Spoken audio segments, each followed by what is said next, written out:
உன் வார்த்தைகள் கேட்கப்பட்டது என்று வேதவசனம் சொல்லுகிறது. வித்தியாசம் உண்டாகும்படி செய்வேன் என்று கர்த்தர் சொல்கிறார். நான் உன்னை வெறுத்து விடவில்லை என்று கர்த்தர் சொல்லுகிறார். இன்றைக்கு கர்த்தர் நமக்கு தருகிற ஒரு வார்த்தை வார்த்தை வார்த்தை புது நாமத்தால் அழைக்கப்படுவார், அழைக்கப்படுவார்.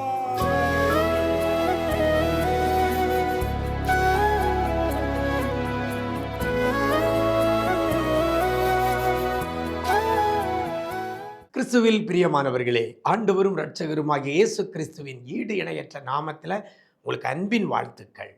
நல்லா இருக்கிறீங்களா? எல்லாரும் ஆண்டவர் கிருபையினால நல்லா இருப்பீங்கன்னு கர்த்தருக்குள் நம்புகிறேன்.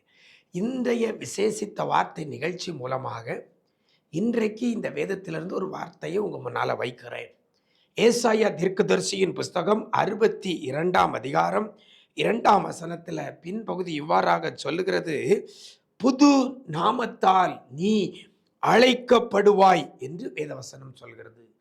அழைக்கப்படுவாய் எப்படி? புது நாமத்தால். நாமம் என்றால் பெயர். புது பெயரால் அழைக்கப்படுவாய். அந்த புது பெயர் யார் சொல்லுகிறது? யார் சொல்லுகிறார் என்று வசனம் சொல்கிறது, கர்த்தருடைய வாய் சொல்லும் புது நாமத்தால் அழைக்கப்படுவாய் என்று வேதவசனம் சொல்லுகிறது. எனக்கு அருமையான தேவச்சனமே, இன்றைக்கு கர்த்தர் புது பெயரை இட்டு நீங்கள் அழைக்கப்படுவீர்கள் என்று வேதவசனம் சொல்கிறது. கர்த்தரால் புது பெயரிட்டு அழைக்கப்படுவீர்கள். பெயர் இன்னைக்கு அநேகருடைய பெயர் கெட்டு கிடக்குது. ஒரு பெயரை சொன்னாலே இவங்களா, அவங்க அப்படி இல்லா, இவங்க இப்படி இல்லா. சில கிராமங்களில் சில ஆட்களை குறித்து சொல்லுவாங்க, அந்த குடும்பம் வாழ்ந்து கெட்ட குடும்பம்னு சொல்லுவாங்க. ஒரு காலத்தில் ஆகா ஓகோன்னு இருந்தவங்க, பொருளாதாரத்தில் ரொம்ப நல்லா இருந்தவங்க, இன்னைக்கு அந்த சந்ததி வாழ்ந்து கெட்டு இன்னைக்கு தரித்திரத்தில் இருக்கிறத நிறைய கிராமங்களில் சொல்கிறத நான் கேட்டிருக்கிறேன். வாழ்ந்து கெட்ட குடும்பம்னு ஒரு பேரை சுட்டி வச்சிருக்கிறாங்க.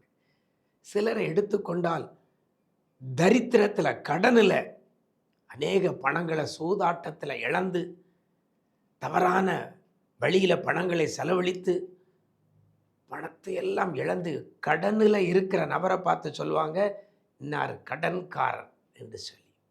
சிலர் ஆரோக்கியமாக இருந்தவர்கள் வியாதிப்பட்டு ஒரு குலைந்து போய் பார்த்தா அந்த ஆளாக இப்படி இருக்குன்னு சொல்லக்கூடிய அளவுக்கு வியாதினால் உருமாறி இருக்கிற பிள்ளைகள் ஏராளம். அவங்கள பார்த்து என்ன சொல்லுவாங்க?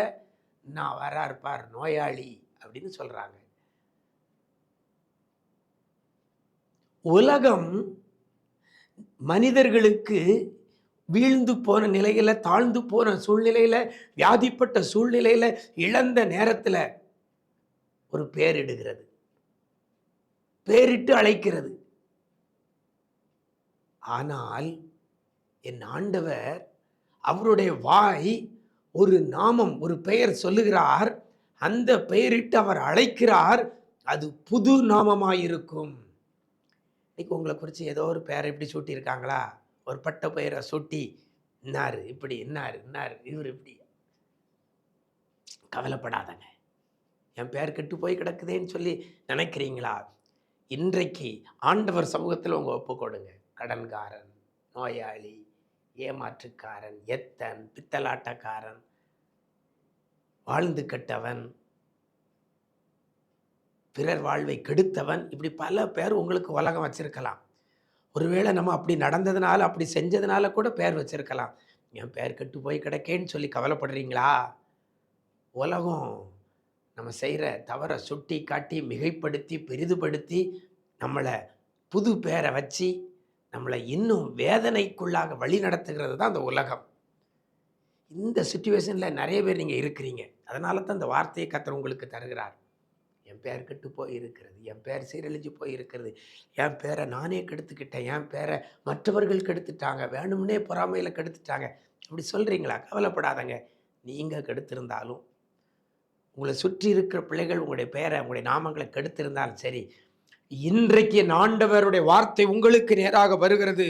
ஜாதிகள் உன் நீதியையும் சகல ராஜாக்கள் உன் மகிமையும் காண்பார்கள்.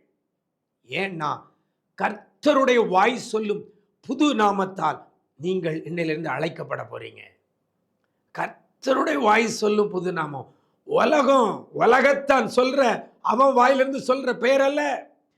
கர்த்தருடைய வாய் சொல்லும் புது நாமத்தால் நீங்க அழைக்கப்படுவீங்க.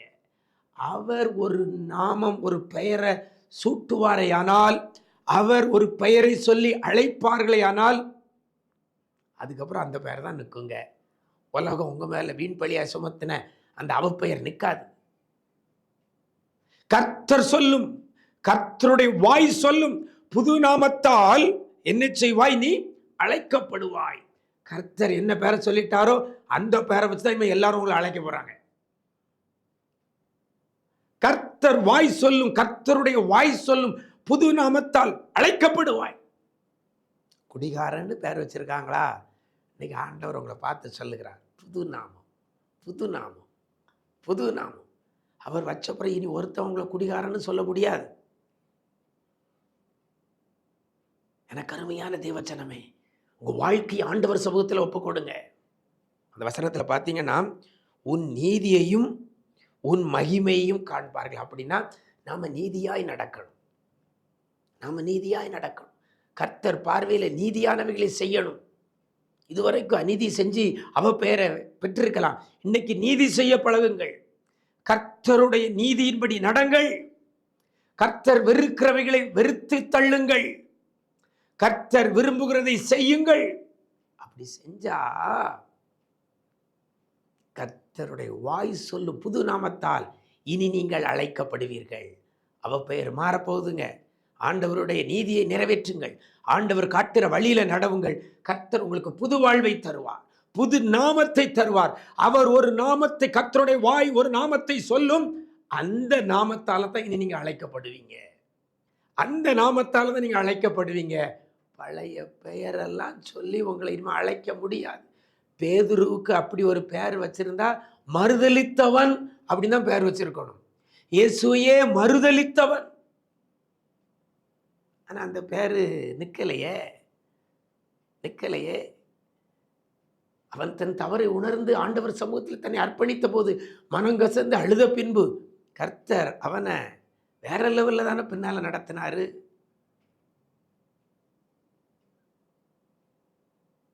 பேதுரு புது நாமத்தால் அழைக்கப்பட்டவன். அவனுக்கு சுட்டப்பட்ட அவதூறை இன்னைக்கு யாரும் நம்ம சொல்றதில்ல. ஆனா யூதாஸ் காரியத்தை இன்னைக்கு வர சொல்லிக்கிட்டு இருக்கோம். காட்டி கொடுத்தவன், கூட இருந்துட்டே குழிவரித்தவன் என்று சொல்லிக்கிட்டு இருக்கிறோம். ஏன்? அவன் மனம் திரும்பல. யூதாஸ் காரியத்து மனம் திரும்பல. பேதுரு தான் செய்த தவறுக்காக மனம் கசந்து அழுதான். பின்னால் அந்த பேதுருவை பார்த்தா சொல்கிறான், உன் மேலே என் சபையை கட்டுவேன் என்று சொல்லி. எனக்கு அருமையான தேவஜனமே, உங்கள் பேர் இன்னைக்கு புது நாமத்தால் அழைக்கப்பட போகிறீங்க. கர்த்தருடைய வாய் சொல்லும் புது நாமத்தால் நீங்கள் அழைக்கப்படுவீர்கள். அப்படிப்பட்ட கிருபையை கர்த்தர் தருவாராக. நாம் ஜெபிக்கலாமா? எங்களை நேசிக்கிற நல்ல தகப்பனே, ஆசீர்வதிக்கப்பட்ட நல்ல நாளிலேயும் கூட என் பேர் கெட்டு போச்சே, என் பேர் நாரி கிடக்குதே, என் பேர் சின்ன பின்னமாக இருக்கிறதே, ஒவ்வொருத்தரும் எனக்கு ஒவ்வொரு பேரிட்டு அழைச்சிக்கிட்டு இருக்காங்களே என்று சொல்லி கலங்கி போயிருக்கிற பிள்ளைகளை யார் யார் தங்களுடைய வாழ்க்கையும் இடத்தில் அர்ப்பணிக்கிறார்களோ, நீதியாய் நடக்க தன்னை மாற்றிக்கொள்ளுகிறார்களோ, அர்ப்பணிக்கிறார்களோ, அப்படிப்பட்ட பிள்ளைகளுக்கு என் ஆண்டவருடைய வாய் ஒரு புது நாமத்தை, புது பெயரை சொல்லி ஆண்டவரை பிள்ளைகள் அழைக்கப்படும்படியாய் என் தேவன் புது பெயர் இடுகிறதற்காய் நன்றி செலுத்துகிறோம். பழைய வாழ்க்கைகள் எல்லாம் இயேசுவின் நாமத்தில் மாறுவதாக. இன்றையிலிருந்து கர்த்தருடைய வாய் சொல்லும் புது நாமத்தால் பிள்ளைகள் அழைக்கப்படட்டும். அப்பா, என் தேவன் பெரிய காரியங்களை செய்வீராக. என் தேவன் பெரிய காரியங்களை செய்வீராக. நன்மையினாலும் கிருபையினாலும் முடிசூட்டிப்பார். ஆண்டவரே, இந்த நாளில் எங்கே போனாலும் பிள்ளைகள் தலையை நிமிர பண்ணுங்க. பிள்ளைகள் துக்கத்தை எல்லாம் சந்தோஷமாய் மாற பண்ணுங்க. ஆண்டவரே, இனி தலை நிமிர்ந்து நடக்க உதவி செய்யுங்க. புது நாமத்தால் அழைக்கப்பட உதவி செய்யுங்க. என் தேவன் செய்ய போறதற்காய் நன்றி. கிருபைகள் பெருகட்டும். மீட்பர் இயேசுவின் மூலம் ஜெபிக்கிறோம் நல்ல பிதாவே, ஆமென், ஆமென். பிரியமானவர்களே, நீதியாய் நடவுங்கள். கர்த்தருடைய வாய் சொல்லும் புது நாமத்தால் அழைக்கப்படுவீர்கள். God bless you.